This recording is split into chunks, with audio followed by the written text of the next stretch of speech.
Budget দিয়ে স্থানীয় নির্বাচনে জয়লাভ করার একটা বড় সুযোগ, এবং সেই সুযোগে তো ইতিমধ্যেই মনে করেন যে দলের কর্মীরা লুটপাট এবং চাঁদাবাজিতে জনগণের কাছে ওয়েল নন হয়ে গেছে, তাদের কাছ থেকে কিভাবে শেয়ালের কাছ থেকে মুরগি আপনি রক্ষা পাবে এটা জনগণ বিশ্বাস করে নাই। এই যে টিন খোলার আপনার বাধ্যবাধকতা দিল, এটা কিন্তু আগেও কিন্তু এনকারেজ করতো যে ব্যাংকে গেলে টিন চায়, কিন্তু টিন এবার করছে যে টিন ছাড়া আপনার অ্যাকাউন্টে খুলতে পারবেন না। আমরা গভর্নমেন্টকে বলছি না কিন্তু একদম কিছুই করে নাই, চেষ্টা করছে, বাট চেষ্টাটা আপনি যদি ওই রিফর্মের জায়গায় হাত না দেন, প্রাতিষ্ঠানিক সংস্কারের জায়গায় যদি হাত না দেন, ক্যাপাসিটি বিল্ডিং এর জায়গায় যদি হাত না দেন, আমলাতন্ত্রকে যদি রাজনৈতিক যে নেতৃত্ব তার অধীনস্থ না করতে পারেন, তাহলে কিন্তু আপনার এই যে গালভরা গুলি অথবা এই যে এত বড় আপনার একটা প্রজেকশন, এটা কিন্তু বাস্তবতার মুখ দেখবেন। 47টা নিত্য প্রয়োজনীয় পণ্যের দাম কমানো হয়েছে, এবং দেখেন আপনি যদি খেয়াল করে দেখেন এর মধ্যে উল্লেখযোগ্যভাবে আমরা যেমন ধরেন যখন হার্টের রিং পরানো হতো এটার দাম ছিল 1.5 লাখ টাকা,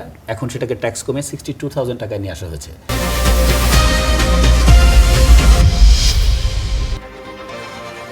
নেতা বদলায়, দল বদলায়, জন্ম নেয় নতুন দল, কিন্তু সাধারণ মানুষের ভাগ্য কি বদলায়? আশ্বাস আর প্রতিশ্রুতির ভিড়ে আমরা খুঁজব বাস্তবতার প্রতিফলন। আমাদের কাজ প্রশ্ন করা, দেশ ও মানুষের স্বার্থে প্রশ্ন করেই যাব। থাকবে মত ও ভিন্ন মতে শ্রদ্ধা। স্টার নিউজের কড়া আলাপের সঙ্গে আছি আমি, হাসানুল শাহ। আমাদের সাথে অতিথি হিসেবে আজ স্টুডিওতে আছেন ঢাকা বিশ্ববিদ্যালয়ের অ্যাকাউন্টিং বিভাগের অধ্যাপক আলামিন। আরও আমাদের সাথে যুক্ত হবেন পরবর্তীতে বাংলাদেশ জামায়াতে ইসলামীর কেন্দ্রীয় মজলিসের শুরার সদস্য মোহাম্মদ আব্দুল মান্নান, এবং আমাদের সাথে স্টুডিওতে আরও আছেন জাতীয় নাগরিক পার্টির যুগ্ম সদস্য সচিব আলাউদ্দিন মোহাম্মদ। স্বাগত আপনাদের আমাদের স্টুডিওতে। শুরুতেই আলাউদ্দিন মোহাম্মদ, আপনার কাছে একটু আসতে চাই। আমরা যেটি দেখলাম যে একটি বড় বাজেট অর্থমন্ত্রী দিলেন 11 জুন গত বৃহস্পতিবার, এবং সেই বাজেটের উপরে অনেক ধরনের ক্রীড়া প্রতিক্রিয়া আসছে। তো সেই জায়গা থেকে আমরা এনসিপির এক প্রতিক্রিয়াও আমরা দেখেছি। মোটা দাগে যদি আমরা দেখি, এনসিপি বলেছে যে প্রতারণামূলক বা দিক নির্দেশনাহীন একটি বাজেট। এই মন্তব্যটা যদি একটু বিশ্লেষণ করেন। আপনাকে ধন্যবাদ, আমার সাথে আলোচক হিসেবে উপস্থিত আছেন এবং যারা দেখছেন সবাইকে শুভেচ্ছা জানাচ্ছি। এবারে যে বাজেটটা হলো, বাজেটটা ডেফিনেটলি আপনারা যেটা বলছেন যে ইতিহাসের সবচেয়ে বড় বাজেট, এবং বাজেটের ধর্মই হলো যে বাজেট প্রতি বছরই ইতিহাসে সবচেয়ে বড় বাজেটের দিকে যাবে, আনলেস কোনো ইকোনমি যদি আপনার ডেক্লাইন না করে। আমাদের মতো অর্থনীতিতে এটাও স্বাভাবিক। ইভেন ঘাটতি বাজেটের ক্ষেত্রেও এটাও সত্য যে ঘাটতি বাজেটও বাড়বেই। হ্যাঁ, বাজেট ঘাটতি আসলে কখনোই ওইভাবে কমবে না যখন আমরা আসলে যদি কোনো মিরাকল ইকোনমিতে না ঘটে, আমরা যেভাবে চলছি। এই ক্ষেত্রে আসলে এই বাজেটকে প্রথমত সরকার বেশি সময়ও পায় নাই, নির্বাচনে মাত্র 4 মাস হলো। আমরা প্রাথমিকভাবে এরকম একটা বাজেটকে আমরা সাধুবাদ জানাই, এবং বাজেটে সরকার যেভাবে আপনার ম্যানিফেস্টোতে যেই প্রতিশ্রুতি দিয়েছিল সেগুলো অর্জনের অনেকটাই আপনার নির্দেশনা এই বাজেটের মধ্যে পাওয়া যাচ্ছে।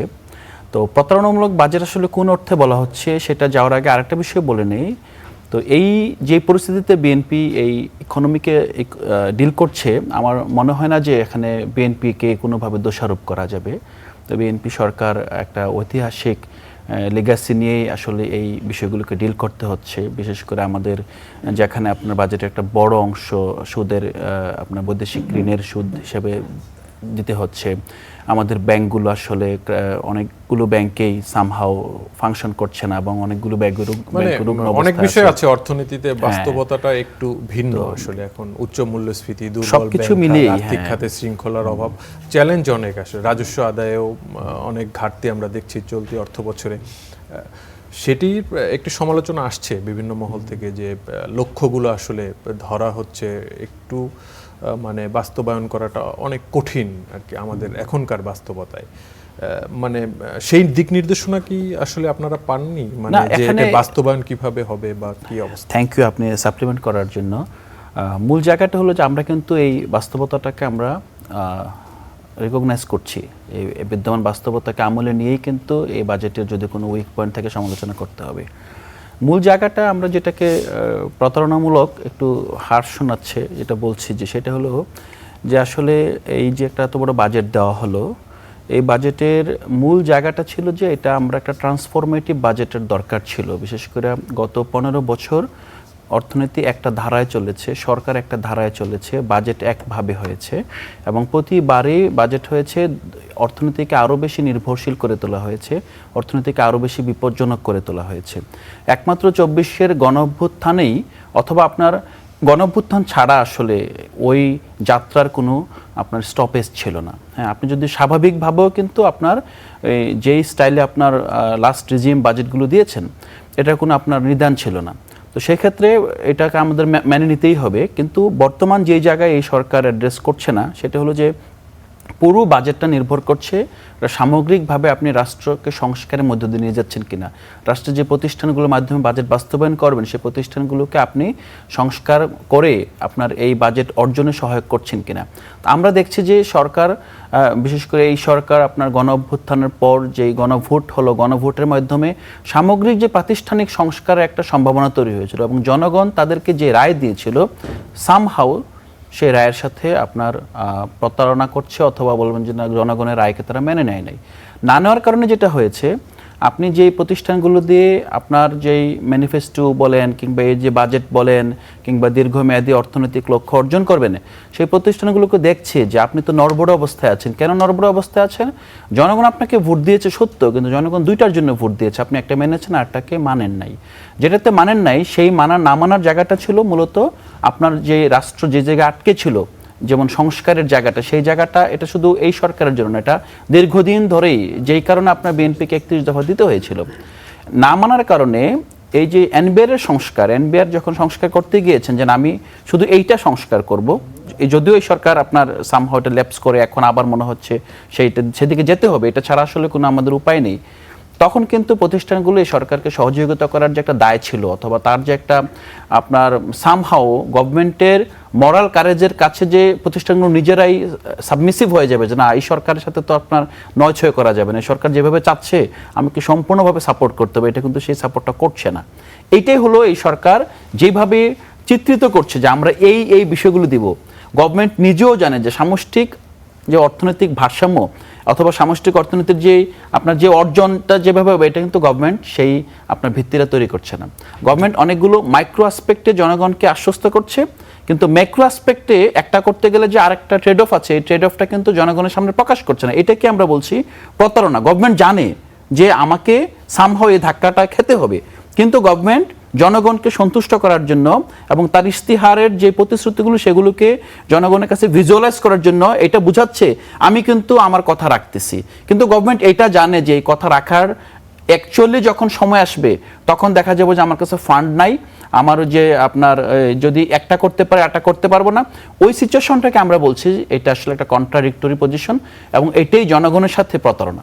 জি, মোহাম্মদ আলামিন, আপনি যদি একটু বলেন যে মানে আসলে সরকারের বাস্তবতাগুলো নিয়ে আমরা কথা বললাম, মানে সেক্ষেত্রে এটি এই যে বড় বড় লক্ষ্যমাত্রাগুলো ধরা হলো, মানে সেটি আসলে কতটুকু বাস্তবায়নযোগ্য, বা উনি যেমনটি বলছিলেন যে আমি অনেক স্বপ্ন দেখাচ্ছি জনগণকে, কিন্তু দিন শেষে সরকারও জানে যে এভাবে আসলে সম্ভব না। মানে আপনারা কি ভাবছেন আসলে এই বিষয়ে? আপনাকে ধন্যবাদ, সহ আলোচককেও ধন্যবাদ। আসলে যে পয়েন্টটা ওনারা বললেন, উনি তো ওনার একটা বিরোধিতা বলেন বা ওনার এই বাংলাদেশের সরকারের নতুন যে ভোটিং প্রসেসে ওনারা একটা পার্টি হিসেবে ওনাদের মতামত দিলেন। কিন্তু আমি সাধারণ জনগোষ্ঠীর জায়গা থেকে যদি বলি, এবারে বাজেটটা আমরা যেটা দেখেছি সম্পূর্ণভাবে কিন্তু অনেক ডিটেইল ছিল আমাদের কাছে। অন্যান্য সময় বাজেট দেওয়ার সময় কিন্তু এত বিশদভাবে প্রতিটা বিষয়কে এক্সপ্লেইন করার মতো, আপনাকে যদি একটু উদাহরণস্বরূপ দেই, যেমন ধরেন শিক্ষা খাতে যে বাজেটটা বাড়িয়েছে তার পাশাপাশি কিন্তু তারা বলেছে যে শিক্ষা খাতে আপনি ধরেন মিড ডে মিল চালু করবে, যেটা আগে ছিল না,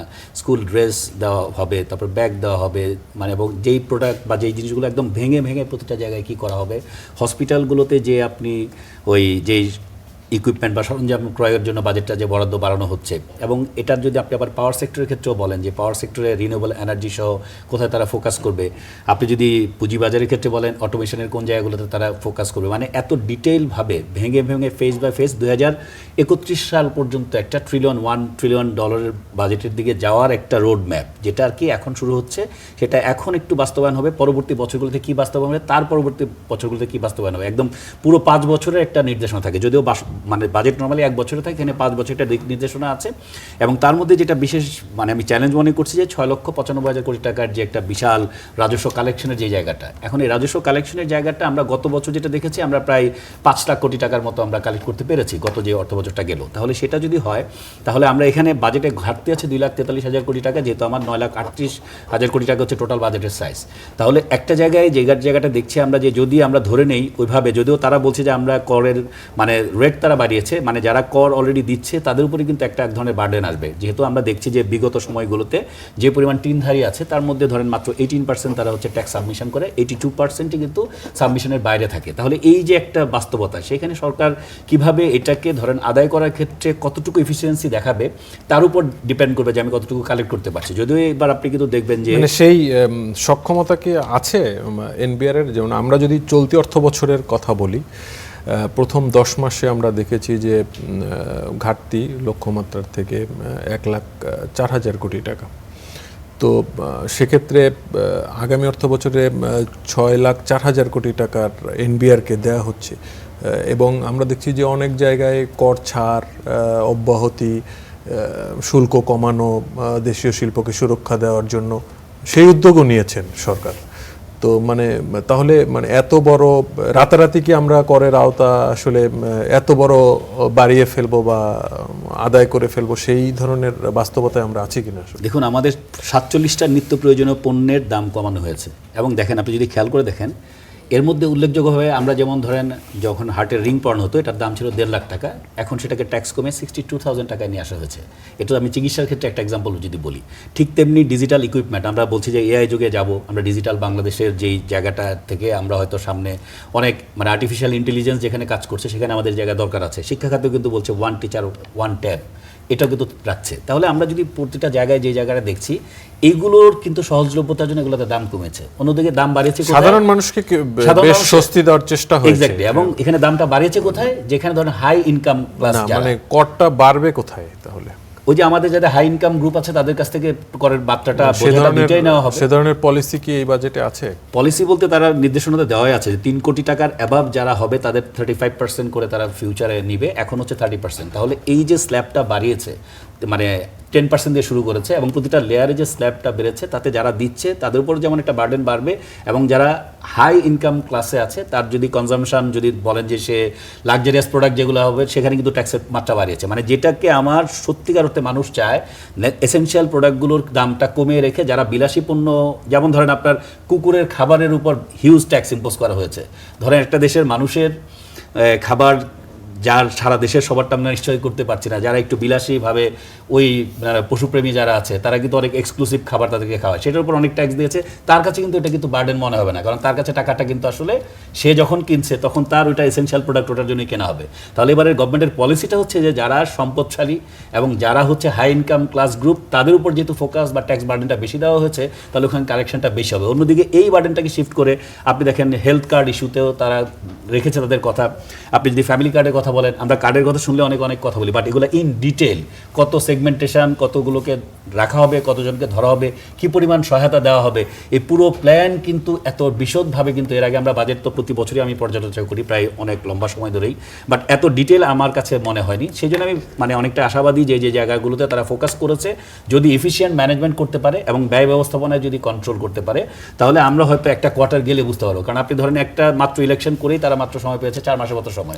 তার আগের সময়টা কিন্তু যেহেতু পলিটিক্যাল গভর্নমেন্ট ছিল না বলে পাবলিক ম্যান্ডেট না থাকার কারণে কিন্তু অনেকেই সাইডলাইনে ছিল, বিনিয়োগকারী বলেন বা যারা ব্যবসায়িক শ্রেণী বলেন, তার প্রত্যেকে মনে করছে একটা ম্যান্ডেট পাবলিক ভোটের রিপ্রেজেন্টেটিভ আসুক তখন হয়তো আমরা সাইডলাইন থেকে আমরা এখানে আসবো। নীতি সহায়তার ক্ষেত্রে বাজেটের এবার একটা উল্লেখযোগ্য দিক আছে, ডিরেগুলেশনে তারা চলে যাবে, যে আপনার যে আইনের বিভিন্ন মারপ্যাচের মাধ্যমে যে বিনিয়োগগুলো ব্যাহত হচ্ছে সেই ক্ষেত্রে আইনকে সহজীকরণ করবে, যে সহজীকরণের মাধ্যমে মানে চাইলেই বিদেশি বিনিয়োগগুলো দেশে আসতে পারে। এবং আপনি খেয়াল করে দেখবেন বিদেশি বিনিয়োগকে অ্যাট্রাক্ট করার জন্য বলছে যারা বিনিয়োগ নিয়ে আসবে তাদেরকে কনসালটেন্সি ফি হিসাবে 1.5% দেওয়া হবে। তাহলে এখানেও কিন্তু অনেকে বৈধভাবে যদি আপনার ইনকামের সোর্সের একটা জায়গা থাকে অনেকে তার ইনিশিয়েটিভ বা তার যে নেটওয়ার্ক আছে কানেক্টিভিটি তার মাধ্যমে বিদেশি বিনিয়োগ কিন্তু নিয়ে আসতে পারে। তার মানে আমরা যে প্রস্তাবনাগুলো দেখছি এই প্রস্তাবনাগুলো প্রত্যেকটার মধ্যে কিন্তু পেছনে লজিক আছে, এবং এই লজিক্যাল বাস্তবায়নটার ক্ষেত্রে তখন হয়তো আমরা সমালোচনা করবো কিছুদিন দেখার পর। এখন শুরুতেই যদি আমরা প্রতিটা বিষয় নিয়ে যদি আমরা মনে করছি যে আগে সন্দেহ পোষণ করছি হচ্ছে না, আপনি কিন্তু পাস্ট রেকর্ড থেকে বলছেন, বাট এখনকার ভিশন এখনকার প্ল্যান আগের চেয়ে আমার কাছে একটু গোছানো মনে মনে হচ্ছে। দ্যাটস আমি কিছুটা আশাবাদী যে এই পরিকল্পনাগুলো বাস্তবায়নের জন্য কিছুদিন সময় দিতে হবে। সময় দেওয়ার পর আমরা প্রত্যেকে সমালোচনা করব, যদি দেখি যে না তারা যে প্ল্যান করেছে তার সাথে একটা বড় ধরনের ডেভিয়েশন আছে। জি, না, আমরাও আশাবাদী হতে চাই। আমাদের সাথে এখন আলোচনায় যুক্ত হয়েছেন ডক্টর মোহাম্মদ আব্দুল মান্নান, স্বাগত আপনাকে। আমরা একটু আলাউদ্দিন মোহাম্মদ আপনার কাছে একটু জানতে চাইবো যে যেমনটি ডক্টর আলামিন বলছিলেন যে সাধারণ মানুষকে স্বস্তি দেওয়ার চেষ্টা বা একটু ধনীদের উপরে করের বোঝা বেশি চাপানোর মানে সে ধরনের উদ্যোগ কি দেখছেন কিনা আসলে? না, প্রথমত যেটা আয়কর, যদি আমি আয়করের জায়গায় যাই, তো আমরা প্রস্তাব করেছিলাম এনসিপি থেকে আমাদের শ্যাডো বাজেটে যে ন্যূনতম মানে করমুক্ত আয় 4.5 লাখ পর্যন্ত করার জন্য। তো বর্তমান যে ব্যবস্থা আছে এখানে কিন্তু আপনার 3.5 লাখ টাকার উপরে প্রথম স্ল্যাবটা ছিল 5%, তারপর 10%। এখন এই গভর্নমেন্ট মানে এখনকার প্রস্তাবিত বাজেট অনুযায়ী কিন্তু আপনার 25,000 টাকা এখানে বাড়ানো হয়েছে, যে 3,75,000 টাকা পর্যন্ত আপনার করমুক্ত আয় সীমা। কিন্তু তারপরের স্ল্যাবটা কিন্তু 5% আর না, আপনার এটার পরে শুরু থেকে আপনাকে 10% হিসেবে কর দিতে হবে। তার মানে হলো যে আমরা যেই প্রোগ্রেসিভ ট্যাক্সেশন বলি, যে যার আয় যত কম হবে তাকে আমি কম ট্যাক্স বার্ডেন দেব, আর যার আয় যত বাড়বে তখন আমার ট্যাক্সের বার্ডেনটা বাড়বে। স্বাভাবিকভাবেই এখানে বার্ডেন বাড়ার সাথে সাথে যাদের বেশি আয় তাদের জন্য আপনি কি রিটার্ন কি দিবেন সেটাও নিয়ে কিন্তু পলিসি আসতে পারে যখন আপনি কর ব্যবস্থার একটা আপনি ন্যায্যতা ঠিক করবেন। কিন্তু এই যে একটা বিষয় দেখেন, আপনি নিম্ন আয়ের মানুষের উপরে কিন্তু আপনি এক ধাপে 5%টা 10% করে ফেলেন, এটা কিন্তু আপনার অনেকটাই দৃষ্টির আড়ালে থেকে যাচ্ছে।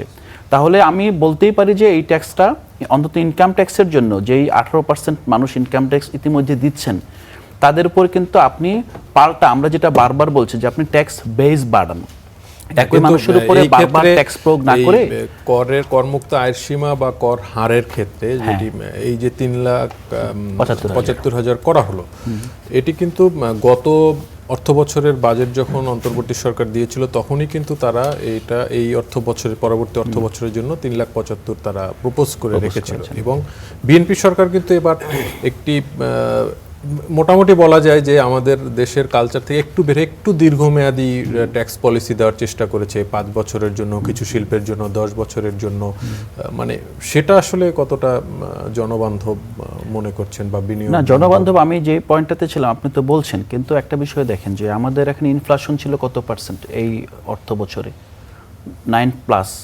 এখন আপনি যখন প্রকৃত আয় মানুষের তো ইনফ্লেশনের সাথে যুক্ত, প্রকৃত আয় তো নমিনাল ওয়েজ যেটা পাচ্ছে সেটা না, যেটা হলো বাজারে যাওয়ার পর দ্রব্যমূল্যের দাম যদি 9% বাড়ে তাহলে তার আয় তো আগের চেয়ে 9% ইনক্রিমেন্ট করতে হবে। আবার আপনি যখন ট্যাক্স নেবেন তখন চিন্তা করতে হবে যে আমি তাকে আগে 9% আয় বেড়েছে কিনা, আমি 9% বাড়ানোর পর আমি স্ল্যাবটা দেবো। তো 9% বাড়ানো চিন্তা করলে তখন 3.5 লক্ষ টাকা তো 3,75,000 হয় না, এটা 3,85,000 প্লাস সামথিং হয়। তার মানে কিন্তু আপনি ওখানে তাকে ঠকাচ্ছেন, কিন্তু মানে দাম বৃদ্ধিটা কিন্তু ব্যক্তির কারণে হচ্ছে না, দাম বৃদ্ধি হচ্ছে আপনার সামষ্টিক অর্থনৈতিক ম্যানেজমেন্টের কারণে হচ্ছে, ব্যবস্থাপনার কারণে হচ্ছে। আপনি পারছেন না এবং আপনি বেশি দামে মানুষকে কিনতে বাধ্য করছেন, আবার তার ইনকামে আপনি এক্সট্রা হাত দিচ্ছেন। প্রথমত এটা আমি 1 নম্বর বলছিলাম। 2 নম্বরে আপনি যেটা বলছেন যে কর রেয়াতের জায়গাটা, আমরা অনেকগুলো জায়গায় দেখেছি যে মূল জায়গায় আমাদের ট্যাক্স ব্যবস্থার ইয়েটা হবে, ন্যায্যতা কখন ঠিক হবে? যখন যে ট্যাক্স দিচ্ছেন আপনি তার কাছে যাবেন, আপনি যে আপনাকে ট্র্যাক করতে পারছেন আপনি তাকেই আপনি বারবার আপনি তার উপরে আরও কর আরোপ করছেন। মানে বিষয়টা হলো যে যাকে আপনি ধরতে পারছেন তাকে আপনি আরও বেশি বার্ডেন দিচ্ছেন, যাকে ধরতে পারছেন না সেটার জন্য এফোর্ট দিচ্ছেন না। প্রাতিষ্ঠানিক সংস্কারের জায়গাটা ওখানেই গুরুত্বপূর্ণ। আপনি যদি প্রতিষ্ঠানগুলোকে সত্যিকার অর্থে ক্যাপেবল করতে পারতেন, তারপর হলো যে অটোমেশন করতে পারতেন।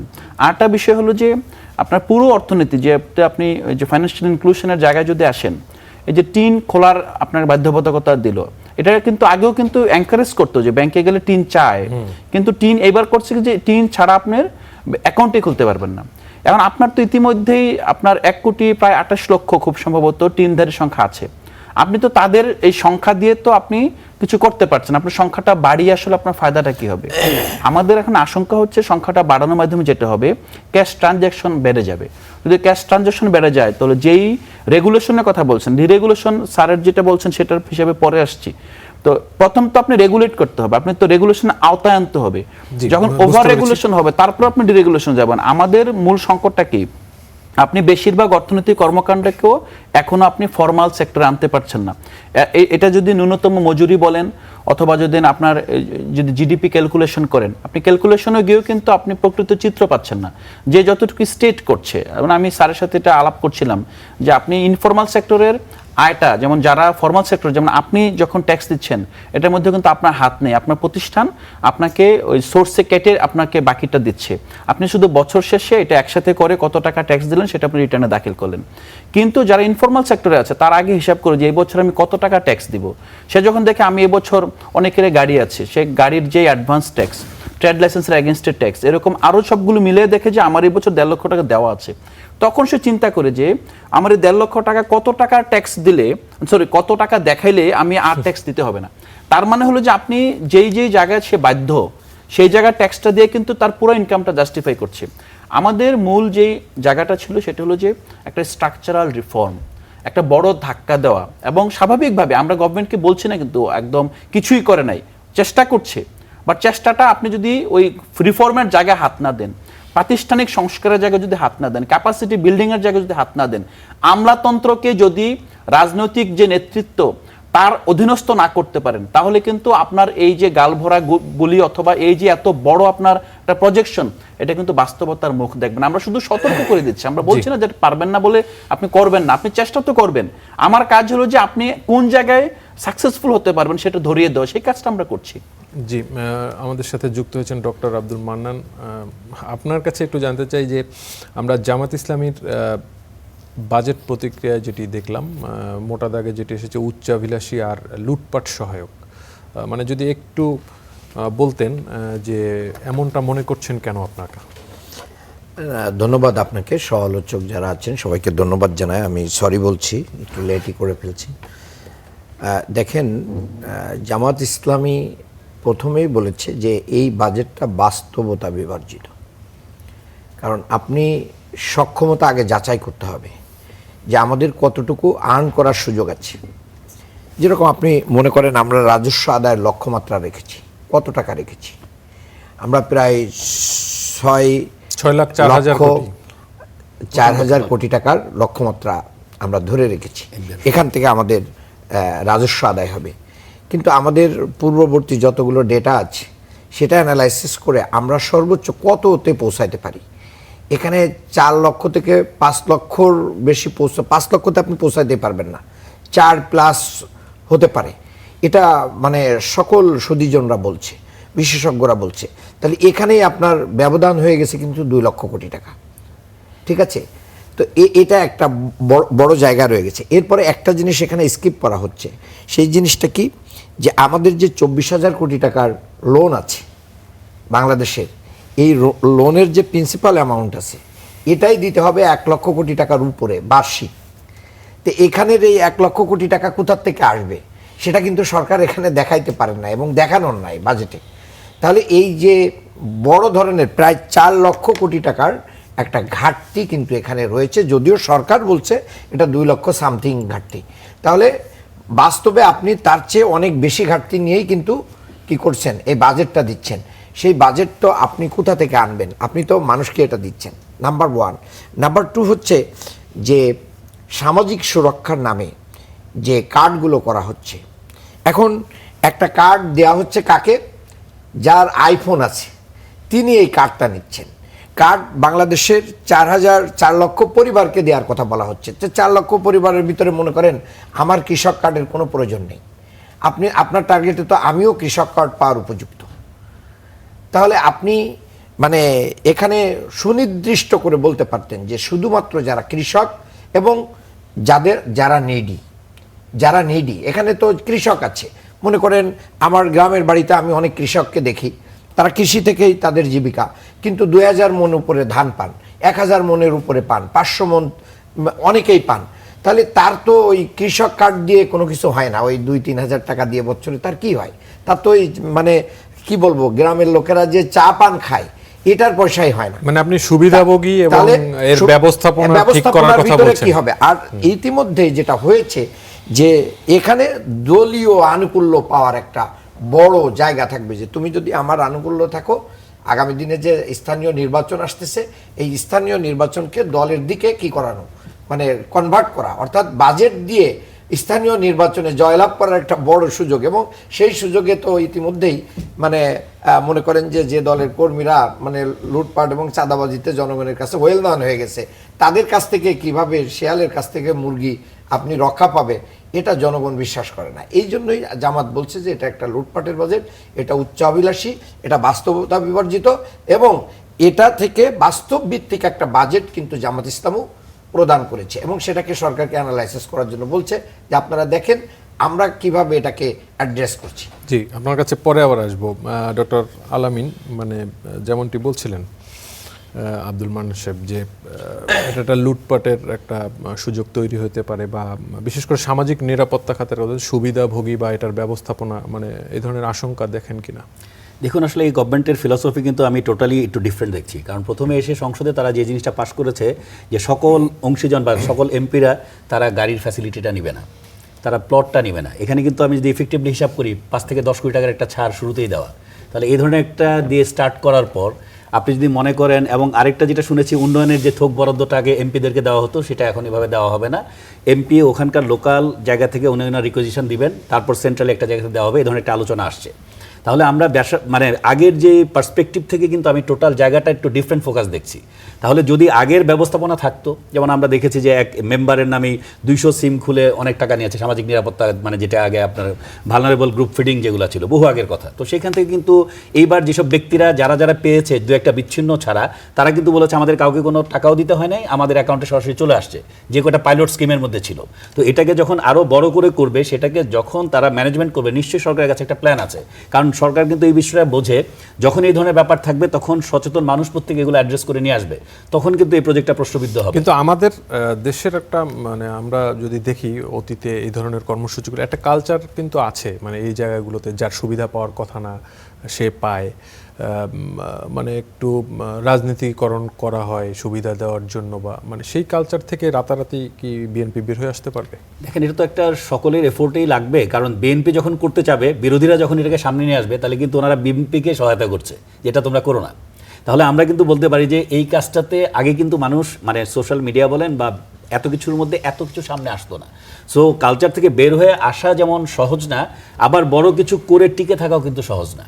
দুইটা জিনিস কিন্তু পাশাপাশি দেখতে হবে। তো আমরা আসলে একটু পজিটিভ থিঙ্কিং এই জন্য করতে চাই, যেগুলো বিচ্ছিন্ন যেখানে আসবে সেটা ধরে অবশ্যই বিচার করা হবে এবং ব্যবস্থা নেওয়া হবে।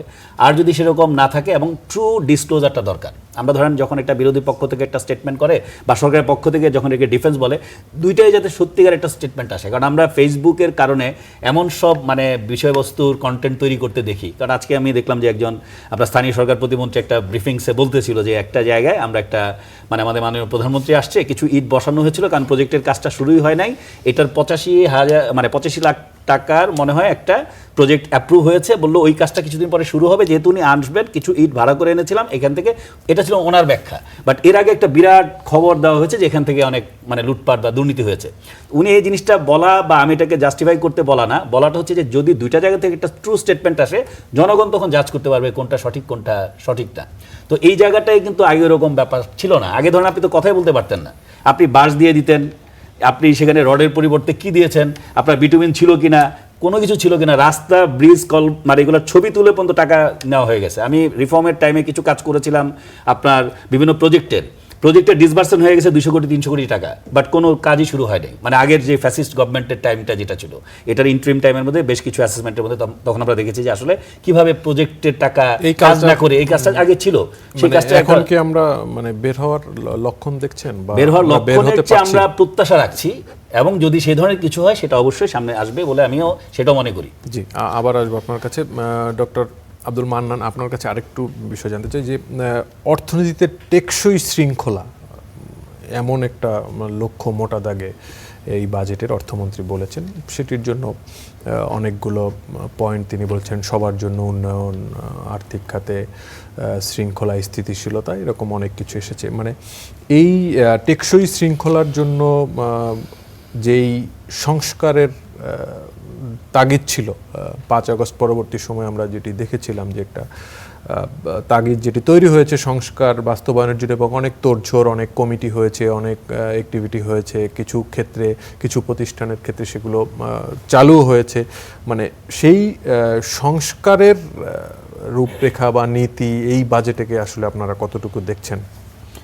এটা আমি মনে করি অর্থমন্ত্রী তার বক্তব্যের মধ্যেই থাকবে, এটা বাস্তবতায় থাকবে না। তার মূল কারণটা দেখেন যে আমরা ইতিমধ্যেই বাংলাদেশ ব্যাংক এবং ইসলামী ব্যাংকের মতন একটা প্রভাবশালী ব্যাংক বাংলাদেশ এবং এশিয়ার ভিতরে, সেখানে মানে দলীয় লোককে গভর্নর এবং চেয়ারম্যান করা হয়েছে, এবং এই চেয়ারম্যান নিয়োগ করাকে কেন্দ্র করে অস্থিরতা তৈরি হয়ে ব্যাংকটা একটা মানে চরম সংকটের বুকে চলে এসেছে। 1 সপ্তাহের ভিতরে 4,000 কোটি টাকার উপরে ব্যাংক থেকে চলে গেছে, এবং এখন ব্যাংক কিন্তু লেনদেন করতে পারতেছে না, তার সক্ষমতা হারিয়ে ফেলতেছে। চলে গেছে মানে কি গ্রাহকরা উঠিয়ে ফেলেছে? হ্যাঁ, গ্রাহকরা উঠিয়ে ফেলেছে, নিরাপদ মনে করছে না, যে ফ্যাসিস্টের দোসর এবং যাকে এইটার অপরাধে বাংলাদেশ ব্যাংক থেকে বিতাড়িত করা হয়েছে, এবং তার স্ত্রী একটা গিফট লোন পেয়েছেন একটা কোম্পানির মাধ্যম দিয়ে, যার কোনো ফাংশন নাই। এরকম একজন ব্যক্তির কাছে যদি একটা ব্যাংকের চেয়ারম্যানের দায়িত্ব, যেটা বাংলাদেশের একটা লিডিং ব্যাংক বেসরকারি খাতের, সেই জায়গায় জনগণ তো গ্রাহকরা আস্থা রাখতে পারে নাই, যার কারণে এটা হয়ে গেছে। তাহলে কিভাবে অর্থনৈতিক শৃঙ্খলা আপনি এখানে আনবেন? নাম্বার 1। নাম্বার 2 হচ্ছে ইতিমধ্যেই কিন্তু সরকারের যে সংস্কারটা করা দরকার ছিল এনবিআর এর ভিতরে, সেই জায়গায় কিন্তু সরকার ঐকমত্য কমিশনে যেটা আলোচনা হয়েছে সেই সংস্কার কিন্তু সরকার করে নাই, সরকার ওটাকে বাইপাস করে গেছে। মানবাধিকার কমিশন যেগুলো ছিল, মানে সাংবিধানিক যে প্রতিষ্ঠানগুলো ছিল, যেখানে স্বচ্ছতা, জবাবদিহিতা, বিচার বিভাগের স্বাধীনতার কথা ছিল, কিন্তু অলরেডি বিচার বিভাগের সচিবালয়টাও ডিসমিস করে দেওয়া হয়েছে, মানে কিছুই হচ্ছে না। মাজদার হোসেন মামলার মাধ্যম দিয়ে যে জায়গায় একটা সম্ভাবনা তৈরি হয়েছিল, অর্থাৎ এই যে আজকে যে যার মাধ্যমে আমরা আজকে এই যে নতুন বাংলাদেশ পেলাম, যে আন্দোলনের মধ্যে, এটা বৈষম্য বিরোধী আন্দোলন, কুটানা মেধা, মেধা মেধার যেই স্লোগান দিয়ে আমরা আসলাম, পিএসসির সেই সংস্কার কিন্তু সাংবিধানিক সংস্কার হলো না। বিশ্ববিদ্যালয়গুলোতে আমরা দেখলাম যে দলীয় ভিত্তিতে মানে ভাইস চ্যান্সেলর নিয়োগ দেওয়া হচ্ছে।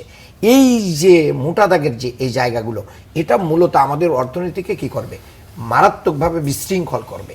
এখানে কর্মসংস্থান তো দূরের কথা, যে করের যে বোঝা প্রতিষ্ঠানগুলোর উপরে চাপানো হচ্ছে, সেখানে কি হবে? ইতিমধ্যেই কিন্তু অনেক বড় বড় কোম্পানিগুলো বলছে যে আমাকে এই বছর প্রায় 10,000, কেউ বলছে 12,000, কেউ বলছে 5,000 শ্রমিক ছাঁটাই না করলে সে তার কোম্পানি চালাতে পারবে না। তাহলে আপনি একদিকে বলছেন যে আমি সুবিধা দিচ্ছি, আর একদিকে ওখানে 9 থেকে আপনি মানে সুদের হার 15 পর্যন্ত নিয়ে গিয়েছেন, ঠিক আছে। আবার আপনি যে করগুলো যেরকম আপনার ব্যাংকিং খাত সহ, তারপরে টেলিকম সংস্থায় যে আছে, এখানে 45% পর্যন্ত আপনি কর আরোপ করে রাখছেন। তো এই 45% না দিয়ে আপনি যদি কি করতেন, রিয়েলটা দিতেন, যেরকম জামাত বলছে যে এটা 19 থেকে 25 করা হোক, তাহলে কি হবে? মানুষ আর কর ফাঁকি দেবে না, তাহলে তারা রিয়েলটা আমাদের কাছে আসবে। আজকে বাংলাদেশে কিন্তু এটা একটা বড় সংকট, যে ওই যে আমার ভাই, ছোট ভাই যে বলতেছিল যে মানে সে তখন চিন্তা করে যে আমি এই খাতে ট্যাক্স দিয়েছি, তখন বাকি এইগুলোকে কিভাবে দিয়ে আমি এটা দিয়েই সেরে ফেলতে পারি, তার আয়টা সে আর শো করতেছে না। এই যে মানুষকে বাধ্য করে করা, আজকে দেখেন আপনি ভূমি রেজিস্ট্রেশনের ক্ষেত্রে, যেটা আমরা বাস্তব সাক্ষী, ভূমি রেজিস্ট্রেশনের ক্ষেত্রে সরকার ব্যাপক রাজস্ব হারাচ্ছে, কারণ রিয়েল যে টাকায় কিনা বেচা হচ্ছে সে টাকা এখানে উঠানো যাচ্ছে না। আবার গ্রামের ভিতরে যে আমি কিছুদিন আগে একটা জমি বিক্রি করে আসলাম আমার এলাকায়, তো গ্রামের এলাকায় একটা পৌরসভার ভিতরে জমি বিক্রি করলাম, আমি পেয়েছি 15 লক্ষ টাকা, কিন্তু ওখানের যে মওজা রেট আছে সেটা 18,40,000 টাকা। আমাকে কিন্তু 18,40,000 টাকার কি করতে হচ্ছে? ট্যাক্স দিতে হয়েছে সরকারকে, বাট আমি পেয়েছি কিন্তু 15 লক্ষ টাকা। এই যে অসামঞ্জস্যতা, তাহলে মানুষকে কি করবে? এক পর্যায়ে যে ওই সত্য গোপন করার দিকে সরকার নিয়ে যাবে, নিয়ে যে মূলত সরকার রাজস্ব হারাবে। এই জায়গায় সক্ষমতা আরোপ করতে হবে। দ্বিতীয় হচ্ছে এনবিআর এর কিন্তু এই মানে ইনস্টিটিউশনাল মানে ক্যাপাসিটি নাই যে তারা এই হিউজ পরিমাণ মানে রাজস্ব মানে জনগণ থেকে আনতে পারবে, এরকম ঘুরে ফিরে আসলে মূলত এটা আরো অস্থিরতার দিকে সক্ষমতা এবং এনবিআর এর এবং আপনি জ্বালানি খাতে দেখেন ক্যাপাসিটি চার্জের নামে যে হিউজ পরিমাণ দাম বাড়ানোর পরেও 41,000 কোটি টাকা আমাদেরকে প্রতি বছরে এখানে অতিরিক্ত দিতে হবে কোম্পানিগুলোকে। তাহলে আমরা কোথায় যেয়ে ঠেকবো? জি, আপনার আমরা তো কাছে- আইনটা পরিবর্তন করে এখানে একটা সমাধান করতে পারতাম যে আগে যেটা হয়েছে, আমরা জাতীয় সংসদ হয়েছে, গণতান্ত্রিক সরকার এসেছে, আমরা এটাকে রিভাইজ করতে চাই জনগণের সাথে। কিন্তু সরকার তো সেটাও করছে না। আইন আছে, আইন তৈরি করে আমরা তো এটা পারি, সবাই বিরোধী দল তো এই ব্যাপারে সহযোগিতা করতে চায়, কিন্তু সেটা করা হচ্ছে না। আর স্যার যেটা বলেছেন গাড়ি এবং প্লট, এটা অবশ্যই জামাত আগে থেকে ঘোষণা দেওয়ার কারণে এটা বাস্তবায়নটা সম্ভব হয়েছে। আরেকটা খারাপ দৃষ্টান্ত উপস্থাপন হচ্ছে, সেটা হচ্ছে বিএনপির যে সমস্ত মহিলা এমপি যাদেরকে দেওয়া হয়েছে সম্মানিত মহিলা সংসদ সদস্য, তাদেরকে জামাত এবং এনসিপির যে সমস্ত সংসদীয় এরিয়া আছে সেইখানে দায়িত্ব দেওয়া হচ্ছে। মানে পরিকল্পিতভাবে বিরোধী দল যাতে সুন্দর করে মানে তার দায়িত্ব পালন করতে না পারে এবং সেখানে জনগণের উন্নয়নে কাজ করতে না পারে, এই জন্য একটা মানে ডুয়েল ব্যবস্থাপনাকে ওখানে দায়িত্ব দিলে সমস্যাটা হ্যাঁ কোথায়? দায়িত্ব দিলে তখন তিনি কি করবেন? মনে করেন আমাদের একজন এমপির এরিয়ায় মহিলা বিভাগ একজন, তিনি ডিও লিটার দিবেন, তিনি কাবিখা, তারপরে অন্য অন্য সব কিছু তার নিয়ন্ত্রণে চলে যাবে সরকার থেকে।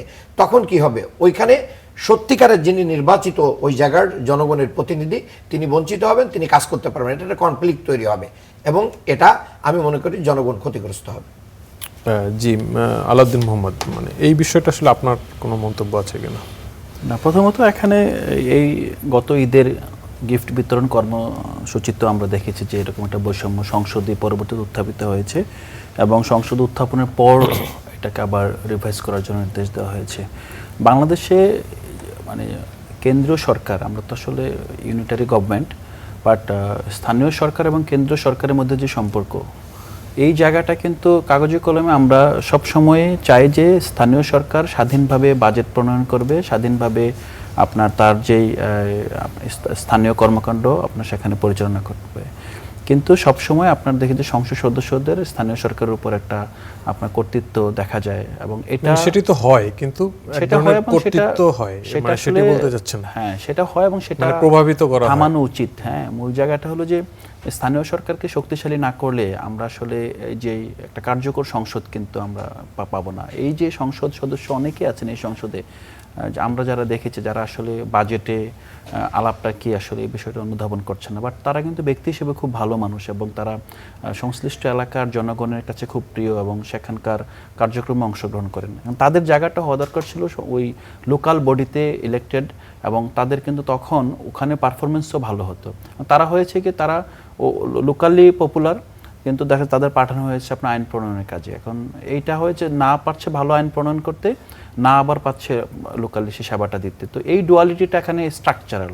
হ্যাঁ, এটা শুধুমাত্র আপনার এই মহিলা এমপি কিংবা এই জায়গাটা আমার মূল আলোচনার বিষয় না। আমার মনে হয় যে এখানে সংসদ সদস্যদের হাত থেকে আপনার এই যে থোক বরাদ্দ থেকে যেটা আসলো যে আপনার একটা প্রসেসের মাধ্যমে যাবে, সে রিকুইজিশন দেবে, আমি বিশ্বাস করি যে রিকুইজিশন দেওয়ার যে জায়গাটা, এই জায়গাটাও দীর্ঘমেয়াদে রহিত করা উচিত এবং এটা কোনোভাবেই স্থানীয় সরকারের উপরে কেন্দ্রীয় সরকারের আপনার অর্থনৈতিক নিয়ন্ত্রণ থাকা উচিত না এবং স্থানীয় সরকারকে স্বাধীনতা দেওয়া উচিত। এবং দুঃখজনকভাবে আমরা দেখেছি এই সংসদেও আপনার একজন এমপির দাবির প্রেক্ষিতে সর্বসম্মতিক্রমে সংসদ সদস্যদের উপজেলা পরিষদে আপনার ভিজিটর্স অফিস আপনার দেওয়ার সিদ্ধান্ত হয়েছে, যে বিষয়টাকে আমরা নীতিগতভাবে সমর্থন করি না এবং আমরা মনে করি যে এটা আমাদের বুঝতে পেরেছি টেকসই গণতন্ত্রের জন্য একটা হুমকি। আপনার কাছে একটা বিষয় আমি জানতে চাই যে মানে আর্থিক খাতে শৃঙ্খলা নিয়ে এটা ফেরানোর উদ্যোগ আসলে দেখছেন কিনা? ডক্টর আব্দুল মান্নান বলছিলেন ব্যাংকিং সেক্টরের কথা বিশেষ করে। তো আমাদের যেই আসলে ব্যাংকের ভঙ্গুর যে একটা অবস্থা, ব্যাংক খাতের কিছু ব্যাংক সারভাইভ করছে খুব কষ্ট করে, গ্রাহকরা অনেক ধরনের সমস্যার মধ্যে আছেন। মানে এই আর্থিক খাতে শৃঙ্খলা ফেরানোর উদ্যোগ আসলে দেখছেন কিনা বা মানে সে ধরনের তাগিদ তৈরি হচ্ছে কিনা, মানে কি মনে হয় আপনার? প্রথমত তাগিদ তৈরি হচ্ছে, এটা নিয়ে কোনো সংশয় নেই। এটা আপনার যারা সরকারে আছেন তারা অনুভব করছেন, যারা বাইরে আছেন তারা তো আছেই। সবচেয়ে বেশি তাগিদ অনুভব করছেন যারা ব্যবসায়ী, উদ্যোক্তা এবং সাধারণ জনগণ। অর্থনীতিতে আপনার সরকার যত কথাই বলুক, হ্যাঁ, যদি এখন আপনার হার্ভার্ড বিজনেস স্কুলের প্রফেসর এনেও আপনি বাজেটকে রিভিউ করান, এখানে পলিসি নেন, যদি জনগণ এখানে আস্থা না পায়, জনগণ যদি কনফিডেন্স ফিরে না পায়, তাহলে কিন্তু কোনো ফায়দা নেই। এখন পর্যন্ত আমরা যে ইঙ্গিতটা গভর্নমেন্টের কাছ থেকে দেখছি, আমরা দেখলাম যে গভর্নমেন্ট এখানে, হ্যাঁ এটা অপ্রিয় হলো সত্য যে বাংলাদেশ ব্যাংকের গভর্নর নিয়োগ থেকে শুরু করে নিয়োগের চেয়ে বেশি বাজে হয়েছে যে যেই গভর্নরের হাত ধরে বাংলাদেশের অর্থনীতি ধ্বংসস্তূপ থেকে একটা জায়গায় আসছিলেন, তাকে খুব অসম্মানজনকভাবে বাংলাদেশ ব্যাংক প্রাঙ্গণ থেকে বিদায় করা হয়েছে, যেটা তিনি ডিজার্ভ করেন না।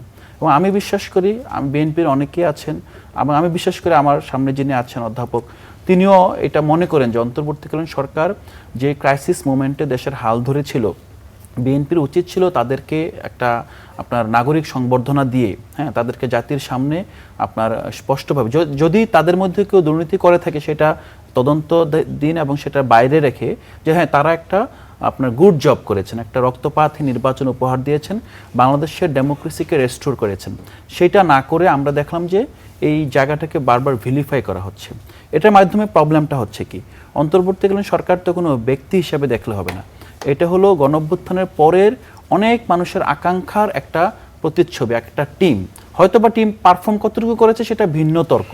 এখন ওই টিম তার হাত ধরে যে সংস্কার আলাপটা উঠেছিল, এটা কিন্তু আমাদের দেয়াল থেকে এসেছে। আপনার গণঅভ্যুত্থানের পরে স্কুল, কলেজ, বিশ্ববিদ্যালয়ের রাস্তার পাশে পিলারে দেখবেন যে আপনার দেয়াল লিখন ছিল, গ্রাফিতি ছিল, সে গ্রাফিতি থেকে এই আওয়াজটা এসেছে, মানে স্বাধীনতা এনেছি, সংস্কারও আনবো। আপনি দেখেন গ্রাফিতির কিন্তু অন্তর্বর্তীকালীন সরকার আমলে বিশাল বই হয়েছে, পৃষ্ঠা উল্টে দেখেন জনগণের চাওয়া কিন্তু এই সংস্কার একটা পরিবর্তন। কি পরিবর্তন? যে আপনি ইরিভার্সেবল পরিবর্তন, যে আপনি আর পেছনে ফিরে যাবেন না। এটা কিন্তু আমরা সবাই চাই যে অতীতে যা হয়েছে হয়েছে, এখন থেকে কিন্তু আমরা একটা সামনের দিকে এগিয়ে যাব। এখন গভর্নমেন্ট যখন নিযুক্ত আছেই, তারপর সংসদে মাননীয় স্বরাষ্ট্রমন্ত্রী যিনি যে বললেন যে প্রক্রিয়াই হোক না কেন শেয়ার ট্রান্সফার হয়েছে, এটা কিন্তু উনি বলতে পারেন না। আপনি বিচার কি? বিচার হলো যে অন্যায় প্রক্রিয়া হলে আপনি বলতে হবে যে এটা বিচার হবে। উনি বলতে পারেন না যে সংসদে যে প্রক্রিয়াই হোক মালিকানা পরিবর্তন হয়েছে। প্রথম আলো এবং ডেইলি স্টার সমালোচনা সত্য, বাংলাদেশের সবচেয়ে গ্রহণযোগ্য আপনার দুটা মিডিয়া আউটলেট, তারা সিরিজ প্রতিবেদন করেছে কিভাবে ব্যাংকের ডিরেক্টরদের বাসা থেকে ডেকে ডিজিএফআই এর হেডকোয়ার্টারে নিয়ে যাওয়া হয়েছে, সেখান থেকে তাদেরকে আপনার ওয়েস্টিন হোটেলে নিয়ে আসা হয়েছে, সেখানে তাদেরকে তাদের মাপমতো জামা পরিয়ে বোর্ড মিটিং করিয়ে সেখান থেকে আপনার ব্যাংকের মালিকানা হস্তান্তর করা হয়েছে।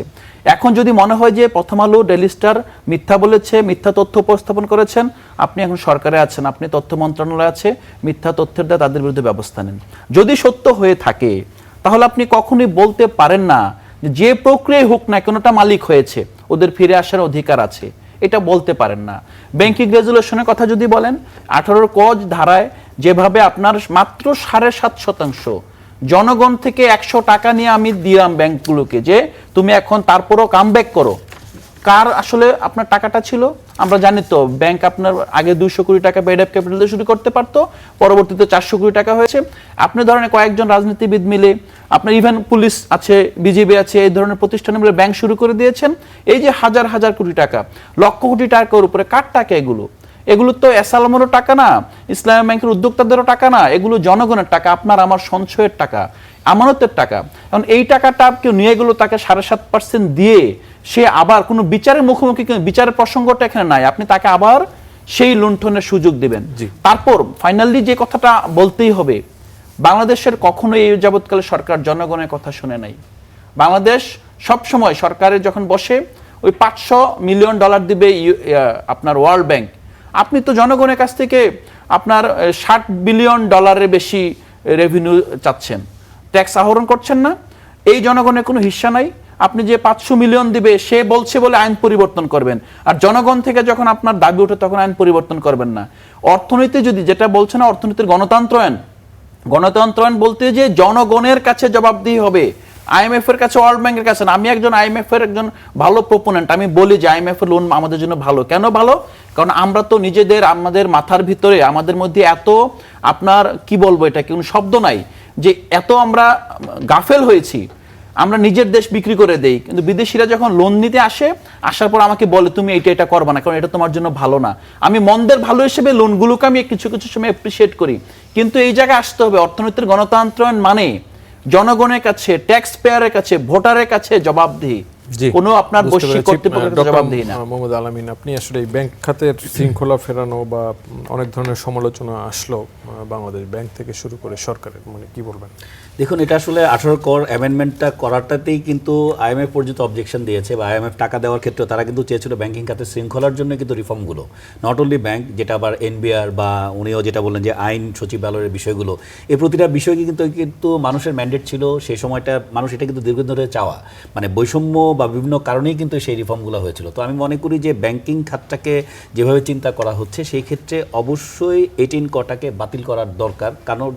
কারণ এটার মাধ্যমে 7.2% দিয়ে যদি তারা আবার আসে, আলটিমেটলি কিন্তু এই যে আমরা একটা বড় আন্দোলনের মাধ্যমে একটা দেশ পেলাম, যে স্পিরিটটা নিয়ে যে আমরা এই এখন কিন্তু মানুষ যে কোনো কারণে দোষটা দিচ্ছে কার, অনেকটা ইন্টারিমের, বাট রিয়েলি যে কারা এখানটার দেশটার এই অবস্থায় নিয়ে আসছে, আপনি শুধু এই 5টা ব্যাংক বলছেন তা না, তার সাথে আপনি কিন্তু আরও 5টা এনবিএফআই একই অবস্থা, 8টার মধ্যে 5টা তালিকাভুক্ত, সেই 5টা এনবিএফআই। সেই জায়গাটায় শৃঙ্খলা ফেরানোর উদ্যোগ দেখছেন কিনা আসলে? শৃঙ্খলা ফেরানোর উদ্যোগ এখন পর্যন্ত যা দেখছি এটা আমি মনে করছি পর্যাপ্ত না। কারণ তারা যেটা বলতে চাচ্ছে যে ইসলামী ব্যাংকেরই ক্ষেত্রে তারা যেটা বোর্ডের ক্ষেত্রে কম্পোজিশন বলেছে যে আগেরই তার এক্সপিরিয়েশন হয়েছিল, আজকে গভর্নরের একটা প্রেস ব্রিফিংয়ে উনি এই মতামতগুলো দিয়েছেন, তো ওইটাতে আমরা শুধুমাত্র চেঞ্জ করেছি, অন্য কোনো কিছুতে আমরা হাত দিইনি, মানে এটা হচ্ছে ওনার বক্তব্য। তো সেই জন্য আমরা মনে করি যে এই ধরনের বক্তব্যের চেয়ে আসলে আমাদের সাধারণ মানুষের জন্য যদি 2 রকমের স্টেটমেন্ট আসে আমরা কিন্তু কনফিউজড হয়ে যাই। তাহলে তারা যদি সত্যিকার অর্থেই জানে যে পুরো বিষয়টা কি পেপার সহ যদি প্রডিউস করতে পারে প্রয়োজনে ডিসক্লোজারের জন্য, মানে স্বচ্ছতার জন্য, তখন কিন্তু মানুষের মধ্যে কিন্তু ফার্ম বিলিভ হবে যে আসলে ব্যাপারটা কি হয়েছে। তো সেই জন্যই কিন্তু এই ব্যাপারটা একটা ধূম্রজাল আছে, ব্যাখ্যা 2 দিক থেকে, ধরেন সংসদে এক ধরনের ব্যাখ্যা যখন দেওয়া হয়, নির্বাচনী প্রচারণার ক্ষেত্রে লোনকে ডিস্ট্রিবিউশন কোনো একটা দলের ব্যাপারে যখন আসা হয়, তখনও কিন্তু মানুষের কাছে এগুলো নিয়ে যে ব্যাংক ব্যবস্থায় যদি এই ধরনের ব্যবস্থা ওখানেও থাকে, তাহলে আমরা আসলে বিশ্বাস কার কাছে করব? একজন যারা রিফর্ম করতে আসছে তার মধ্যে অবিশ্বাস আছে, আগে যারা করেছে সেখানেও অনিয়ম আছে, তাহলে জনগণ কোথায় যাবে? আর ব্যাংক রান যখন হয়ে যাবে, ব্যাংকে কিন্তু কেউ টাকা রাখতে যাবে না, সেটা কিন্তু ফিরিয়ে আনা অনেক কঠিন হবে। তো সেই জন্য আমি মনে করি যে দেশের স্বার্থে, সাধারণ মানুষের স্বার্থেই, এবং যে আমরা যে সমাজ ব্যবস্থা গড়ার জন্য মানে বাংলাদেশ 2.0 বলা হয়, যে ধরনের স্পিরিটের জন্য এত বড় একটা ম্যান্ডেট মানুষ দিয়েছে, সেই ম্যান্ডেটের প্রতি রেসপেক্ট রেখে প্রত্যেকটা সরকারের যারা এই ধরনের আলোচনা, যেগুলো কনস্ট্রাকটিভ সমালোচনা, এগুলোকে যে তারা আমলে নেয়, নিয়ে সেটাকে কিভাবে আরও ডিফাইন করতে পারবে, কত সুন্দর করে রিস্ট্রাকচারিং করতে পারবে, রিফর্ম করতে পারবে, সেই জায়গার দিকে তাকে দিতে হবে। এটা দিয়ে যে গদবাধা যে না আমাদের বড় ম্যান্ডেট মানে আমরা যা ইচ্ছা তাই করতে পারি, তাহলে কিন্তু সাস্টেনেবিলিটির মধ্যে যায় তারা একটা থ্রেটেনিং অবস্থায় পড়বে। তো সেই জন্য আমি মনে করি অবশ্যই এই ধরনের আলোচনাগুলোকে নীতি নির্ধারণের জায়গায়, যেটা মনে করা হয় যে পাবলিক পালস ওদিকে যাচ্ছে বা পাবলিক এই বিষয়টাতে মনে করছে যে আমরা সঠিক বিচার করছি না, পাবলিক মনে করছে তাদের ম্যান্ডেটের জন্য যে মানে ইলেকশনের মাধ্যমে আমরা দিয়েছি সেটা থাকছে না, তখন কিন্তু পাবলিক এত বেশি সময় নেবে না আগের সরকারকে যেমন 17 বছর দিয়েছে। তো সেই কারণে আমি মনে করি অবশ্যই এই কনস্ট্রাকটিভ আলোচনাগুলো চলমান থাকবে আপনাদের মাধ্যমে, এবং সরকারকে সেই জায়গাগুলো থেকে অ্যাড্রেস করে তখন যদি একসাথে মিলেমিশে সবাই কাজ করতে পারে, তখনই হয়তো আমরা যে আপনি কাঙ্ক্ষিত সংস্কারটা চাচ্ছেন, যে যেটা আসলে আমরা কোনো ধরনের কিছু দেখছি কিনা, তখন হয়তো আমরা সত্যিকার অর্থে দেখতে পাবো। ডক্টর আব্দুল মান্নান, মানে সংস্কারের উদ্যোগ দেখছেন কিনা আসলে ব্যাংকিং খাতে? এটা তো আমরা দেখেছি, ব্যাংক রেগুলেশন আইনের মাধ্যম দিয়ে মূলত আবার লুটেরাদেরকেই ফিরে আসার সুযোগ দেওয়া হয়েছে। কাজেই কিভাবে সংস্কার হবে? এটা শিয়ালের কাছে আবার মুরগি দেয়া হচ্ছে যে তুমি যথাযথভাবে লালন পালন করে খাও। তো এই যে আপনি কিছুদিন আগে দেখছেন না, বাগেরহাটে একটা কুমিরের কাছে একটা বাচ্চাই চলে গেছে। সো কুমির, ক্ষুধার্ত কুমির, সে তো খাবেই। কাজেই এখন যা মনে হচ্ছে 5ই আগস্টের পরে বিএনপির নেতাকর্মীরা যেভাবে সারা দেশে চাঁদাবাজি করেছে, তারেক রহমান সাহেব বিদেশে বসে 7,000 নেতাকর্মীকে সাসপেন্ড করতে বাধ্য হয়েছেন। আপনি এই বাজেট দেওয়ার পরের দিন থেকে তো আবার নতুন রূপ ধারণ করবে। তো আওয়ামী লীগ একসময় অফিসিয়ালি মানে সমস্ত কাগজপত্রের মাধ্যমে লুটপাট করেছে, এসালমকে দিয়ে করেছে, বিভিন্ন গ্রুপকে দিয়ে করেছে, বিভিন্ন বাজেট দিয়ে করেছে, বিভিন্ন প্রকল্প দিয়ে করেছে। পিরোজপুরের মতন একটা জেলায় মানে 3,000 কোটি টাকার মানে প্রকল্প বাস্তবায়ন হয় নাই, কিন্তু সব তুলে তুলে নিয়ে চলে গেছে। তাই এই জাতীয় বহু কার্যক্রম আপনি আগামী, কিন্তু সরকার তো বলছে যে তারা এই প্রজেক্টে বা সরকারি ব্যয়ের ক্ষেত্রে এখন বেশ না সতর্ক। এটা সতর্ক থাকলে কি হবে? সেভাবেই এটা মুখে প্রজেক্ট বলছে নেওয়া সতর্ক হচ্ছে। থাকবে, ঠিক আছে। চোরের যদি বলেন চুরি করো আর নিজে গৃহস্থের সজাগ থাকো বলে, এটা ঠেকাইতে পারবে না। চোররা খুব শক্তিশালী আর কি। কাজে এই শক্তিশালী চোররা মানে এগুলো চুরি করবেই, মানে ইতিমধ্যেই তারা করছে।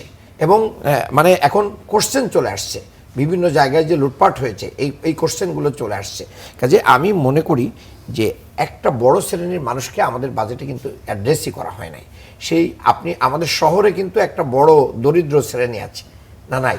এবং এর পার্সেন্টেজ কিন্তু একবারেই আপনার নট লেস দ্যান 30% নিচেই না। তারা এই যে বস্তি এবং অতি ইয়েতে দেখবেন যে বিভিন্ন জায়গায় মানবতার জীবনযাপন করছে। গ্রামের যে সামাজিক সুরক্ষার নামে আপনি কার্ড দিচ্ছেন সেটা গ্রামের লোকরা পাচ্ছে, কিন্তু এই শহরের এই মানুষদেরকে সার্ভাইভ করার জন্য আপনার কিন্তু কোনো কার্ড এখনো দেওয়া হয় না এবং বাজেটে তাদের মানে কোনো ব্যবস্থা নাই। বাংলাদেশের বাজেটের একটা বড় অংশ প্রায় 70% যায় পরিচালন ব্যয়। আপনি সরকারি খাতের যত কর্মচারী আছে তাদের বেতন দেখেন, ভাড়া দেখেন, অফিস এবং একটা কর্মসূচি বাস্তবায়নের জন্য সাঁতার শেখা, কীভাবে সুইচ অন করতে হবে, বিদ্যুৎ বন্ধ করতে হবে, ইয়ে করতে হবে, এইটা ওইটা দিয়ে যে খরচ, হ্যাঁ, মশা তাড়ানোর যে প্রধানমন্ত্রীকে আমি ধন্যবাদ জানাই, যদিও এটা তিনি কয়েকটা সফর বাতিল করাইছেন, কিন্তু পরবর্তীতে এটা কতদূর ধরে রাখতে পারবেন আল্লাহ ভালো জানে। কিন্তু এইভাবে করে কিন্তু একটা হয় না। এই জন্যই বাস্তবতায় দেবপ্রিয় ভট্টাচার্য কিন্তু একটা কথা বলেছেন এই বাজেট প্রক্রিয়া এসে। উনি বলেছেন যে বাজেটের বাস্তবভিত্তিক হওয়া দরকার, আর বিশেষ করে বিতরণটা যেটা হবে, ডিস্ট্রিবিউশনটা যেটা হবে, এটা স্বচ্ছতার ভিত্তিতে হতে হবে, জবাবদিহিতার ভিত্তিতে হতে হবে। এখানে দলীয় দৃষ্টিকোণ থেকে দেখা যাবে না। এবং এই আমাদের বড় প্রবলেমটা এখানে হয়ে গেছে যে যখনই দেখবেন যে একটা কাবিখা কিংবা একটা টিআর, একটা কার্ড, এটা হয়, তখন বিএনপি নেতা কর্মীদের বাড়িতে ভিড় জমায়। কেন? সেখানে কি সরকারের কোনো মানে এজেন্ট নাই? সরকারি কোনো সংস্থা নাই? সেখানে কি ইউনিয়ন পরিষদ নাই? সেখানে কি উপজেলা পরিষদ নাই? সেখানে ইউনো অফিস, ডিসি অফিস নাই? তাহলে সেখানে কেন রাজনৈতিক ব্যক্তিবর্গের কাছে ধর্ণা দিতে হবে? হ্যাঁ, হতে পারে জনপ্রতিনিধি হিসেবে এমপির কাছে যেতে পারে, তারও তো একটা আলাদা অফিস আছে, আছে। তার মানে আপনি এলাকায় এলাকায় কমিটির মাধ্যম দিয়ে এটা বাস্তবায়ন করবেন। যা কমিটি এতদিন নিজেদের টাকা খরচ করে এই 17 বছর টিকেছিল, আপনারা তাদের জেলখানা থেকে উদ্ধার করারও টাকা দেন নাই, তাদেরকে অনেকভাবে নির্যাতিত হয়েছে। এখন তো তারা ক্ষুধার্ত, এই ক্ষুধার্ত মানুষ তারা তো খাবেই, এটা তার কাজ, তা না হলে সে এইভাবে টিকে থাকবে। এর জন্য আমি তাকে দায়ী করি না, আমরা তার কাছে তুলে দিচ্ছি, সে কিভাবে এটা রিটার্ন দিচ্ছে এটা তো আমাদের জানার বিষয়। এমনকি এগুলো দিয়ে বিভিন্ন রকম মানে এই যে দেখেন যে মামলা উঠানো নিয়ে ধর্ষণ পর্যন্ত হয়েছে। এটা কেন হচ্ছে? অর্থাৎ আমার আছে, ক্ষমতা আছে, আমি এটা পারবো, এই জন্য। কাজে স্বাধীন বিচার ব্যবস্থা প্রয়োজন, স্বাধীন অর্থনীতিও প্রয়োজন, আবার জবাবদিহিমূলক। এটা জবাবদিহিতা না থাকলে এই অর্থনীতি কখনোই দাঁড়ায় যাবে। সেই জবাবদিহিতা সরকার প্রধানের হতে হবে। আমি একটা এক্সাম্পল দিয়ে বক্তব্য শেষ করতে চাই। খুব বেশি সময় নেই। উমর ইবনুল খাত্তাব রাদিয়াল্লাহু অর্ধজাহানের খলিফা ছিলেন। তিনি মসজিদে খুতবা দিবেন জুমার দিন। এই মুহূর্তে একটা লোক হাত উঁচু করে বলল, খলিফা আমার একটা প্রশ্ন আছে, এর উত্তর দিয়ে আপনাকে খুতবা দিতে হবে। কি মানে বিরাট ব্যাপার দেখেন। তখন সে জিজ্ঞেস করেছে, আপনি যে জামাটা পরেছেন এই জামাটা ডাবল কাপড় মনে হচ্ছে, রাষ্ট্রের নাগরিক হিসেবে আমি যেটা পরেছি এটা ছোট, আপনারটা বড় কেন? তখন আরেক প্রান্ত থেকে তার ছেলে দাঁড়িয়ে বলছে যে আমার যে পিসটা আমি পেয়েছিলাম আমার পিতাকে দিয়েছি বলে এটা বড় হয়েছে। জবাবদিহিতা, অ্যাকাউন্টেবিলিটি, রেসপন্সিবিলিটি, এবং এটা যতদিন পর্যন্ত না জনগণের কাছে স্পষ্ট না হবে, জনগণ যখন সন্দেহর ঊর্ধ্বে চলে যেতে না পারবে, ততদিন পর্যন্ত এই সরকার সফল হবে না। জি, একদম সংক্ষেপে আলাউদ্দিন মোহাম্মদ, মানে সুশাসন প্রতিষ্ঠার ক্ষেত্রে সরকারের প্রতি কোনো পরামর্শ আছে কিনা? সরকারের প্রতি পরামর্শ বলতে আমার মনে হয় যে এখানে কাগজে কলমে আমরা যেগুলো বলি সেগুলোকেই আপনার বাস্তবায়নযোগ্য মনে করা। কারণ আমাদের রাজনীতিবিদ এবং সরকার মনে করে কি যে আমি বলবো একটা, কিন্তু করার সময় এটা এরকম হবে না এবং এটা স্বাভাবিক। তো এটা আসলে এটার বিভিন্ন নাম আছে, আমি সেই নামে যাচ্ছি না, বাট এই দ্বিচারিতার জায়গাটা থেকে সরকারকে বের হয়ে আসতে হবে। এবং আমাদের রাজনৈতিক সংস্কৃতি এটার জন্য দায়ী, এবং এটা জনগণ এটা মেনে নেয়, যেটা নেতা বলছে নেতারা বলেই, হ্যাঁ, এটা আসলে হবে না। নেতা থেকে সরকার হয়ে ওঠা আর কি, অভিভাবক হয়ে ওঠা। জি, বুঝতে পারছি। আসলে আমাদের হাতে আর সময় নেই। আপনাদের তিনজনকেই ধন্যবাদ স্টুডিওতে এসে গুরুত্বপূর্ণ আলোচনায় অংশ নেওয়ার জন্য। এই ছিল আজকের করা আলাপ। ভালো থাকবেন, সুস্থ থাকবেন। ধন্যবাদ।